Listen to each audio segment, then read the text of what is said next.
விமான நிலையத்தில் நான் இறங்குகிற பொழுது அந்த பெட்டியெல்லாம் எடுக்கக்கூடிய அங்கே நான் காத்திருக்கிறேன். அப்பொழுது காத்திருக்கிற பொழுது ஒரு 3-4 இளைஞர்கள் அங்கே வந்தார்கள். அவர்களை பார்த்தாலே தெரிகிறது, உருவத்தையும் நிறத்தையும் பார்த்தாலே அவர்கள் என் மண்ணுக்குரியவர்கள் என்று நான் அறிகிறேன், என் மண்ணிற்குரியவர்கள் என்று அறிகிறேன்.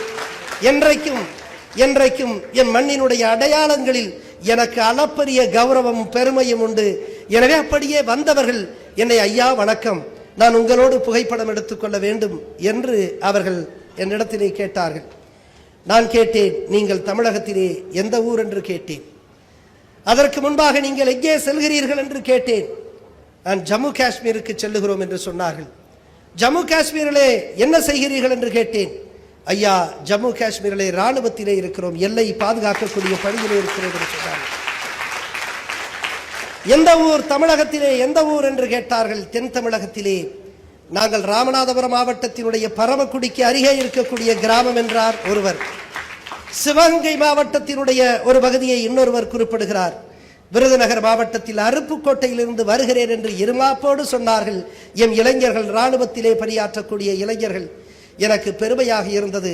எனவே நீங்கள் என்னோடு புகைப்படம் எடுத்துக்கொள்வதை காட்டிலும் நான் சொல்லுகிறேன், இராணுவத்திலே பணியாற்றுகின்ற உங்களோடு நான் புகைப்படம் எடுத்துக்கொள்வதிலே நான் பெருமை அடைகிறேன்.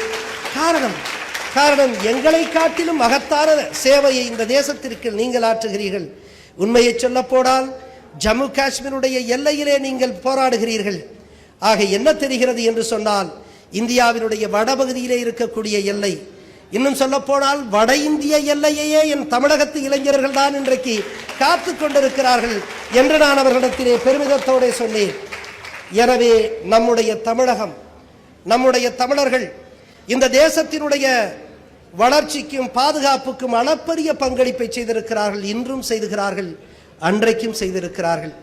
குறிப்பாக இந்திய தேசிய இராணுவத்திலே அவர்களுடைய அளப்பரிய பங்கு நிகரற்றது என்பதை நாம் புரிந்து கொள்ள வேண்டும்.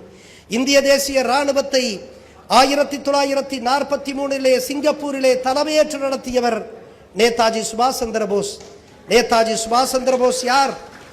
வங்கத்தினுடைய சிங்கம் என்று வரலாற்றால் வர்ணிக்கப்படக்கூடிய இவர் 23 வயதிலே லண்டனுக்கு சென்று, அன்றைக்கு அவ்வளவு எளிதாக தேர்வு பெற முடியாத ஒரு தேர்வு என்று கருதக்கூடிய இன்றைய IAS, அன்றைய ICS, Indian civil service ICS தேர்வை லண்டனிலே சென்று அவர் எழுதி தரவரிசையிலே 4வது நிலையிலே தேறி, அந்த ICS-ஐ தேறி அப்பாவிடம் சொல்லுகிறார், ICS-ஐ வாங்கியிருந்தாலும் கலெக்டர் பதவி என்றாலும் அது வெள்ளைக்காரனத்திலே அடிமை உத்தியோகம் தானே, கௌரவ உத்தியோகம் தானே, எனக்கு வேண்டாம் என்று தூக்கி எறிந்துவிட்டு அவர் இந்திய தேசிய இராணுவத்திலே பணியாற்றி இந்த தேசத்தினுடைய விடுதலைக்காக, இந்தியாவினுடைய குறிப்பாக பர்மாவினுடைய எல்லையிலே பரங்கியரை எதிர்த்து போர் முழக்கமிட்டு மாண்ட மாவீரன் நேதாஜி.